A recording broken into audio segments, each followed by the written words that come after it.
Dongeng dari Jerman, Brother and Sister. Di sebuah desa di negara Jerman, pada zaman dahulu, hiduplah seorang anak laki-laki dan perempuan yang malang. Anak perempuan dan laki-laki itu tinggal bersama seorang ibu tiri yang jahat. Ibu tiri mereka adalah seorang penyihir. Rasakan hidup dengan nasib malangmu.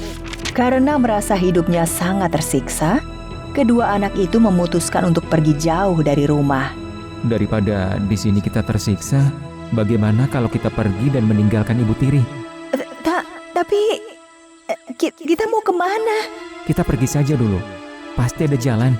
Baiklah kakak.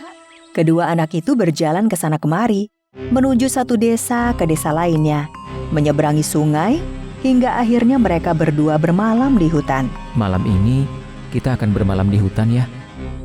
Baik kakak. Aduh, aku sangat haus. Tapi air sungai ini kering. Kemana perginya air sungai itu kakak? Entahlah. Sejauh manapun mereka pergi, ibu tiri yang seorang penyihir mengetahui. Ia menyihir semua sumber air di hutan, sehingga kedua anak itu kelaparan. Hingga mereka menemukan sebuah mata air yang kecil. Namun saat anak lelaki itu hendak meminumnya, desahan air itu mengeluarkan suara. Siapapun yang minum dari saya akan menjadi harimau. Anak perempuan mendengarnya. Segera ia meminta kakaknya untuk tidak minum dari sumber air itu. Ia tidak ingin kakaknya menjadi harimau dan memakannya. Kakak, jangan minum air itu. Tapi aku sangat haus. Kemudian, kedua anak itu berjalan menyusuri hutan, hingga mereka menemukan sumber air lainnya. Sumber air itu sangat sedikit, namun kedua anak itu sangat kehausan. Akhirnya mereka mendekat dan hendak meminumnya. Namun, tiba-tiba kembali terdengar suara dari air. Siapapun yang minum dari sumber air ini akan menjadi serigala. Mendengar itu lagi, sang adik perempuan memaksa kakak laki-lakinya untuk tidak minum dari sumber air itu. Jangan kak, aku tak mau kau menjadi serigala. Aku hanya ingin minum air ini, Dik. Tapi, air itu yang mengatakannya sendiri. Siapapun yang minum sumber airnya, maka akan menjadi serigala. Baiklah, kita akan mencari sumber air yang lain. Mereka pun sampai di mata air lainnya. Saat hendak mengambil air itu, tiba-tiba terdengar suara lagi. Siapapun yang minum dari saya akan menjadi rusa. Sang anak perempuan ingin melarang kakaknya. Namun sudah terlambat. Kakak laki-lakinya sudah banyak meneguk air dari sumber itu. Kakak, jangan kau minum air itu. Segar sekali. Ia mengatakan kau akan jadi rusa.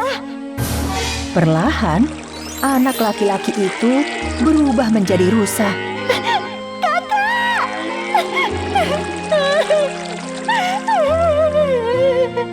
Gadis itu putus asa. Mau tidak mau rusa itu adalah kakaknya. Akhirnya ia memutuskan untuk tinggal di hutan selamanya. Meskipun ia telah menjadi rusa, namun ia tetap kakakku. Aku harus merawatnya.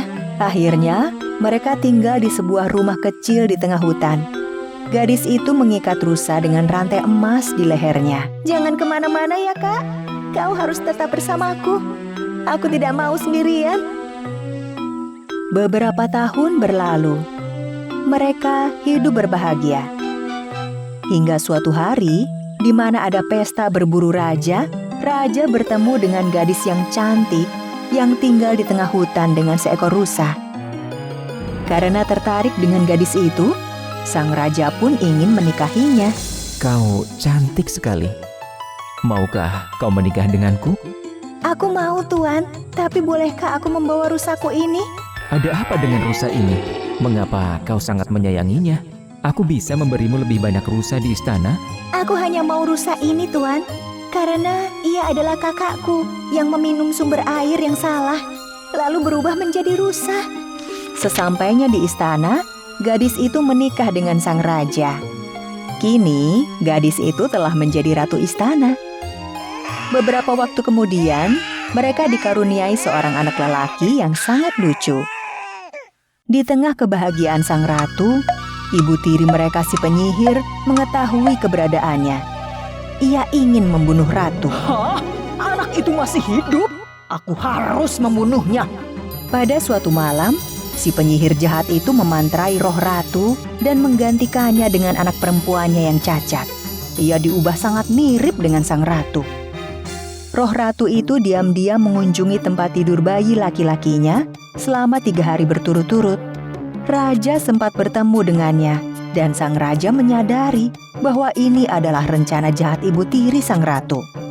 Roh itu dikembalikan kepada keluarga tirinya dan dihukum atas kejahatan mereka. Anak perempuannya dibuang ke hutan, sedangkan ibu tirinya dibakar di tiang pancang. Rencanaku gagal, malah aku yang dihukum.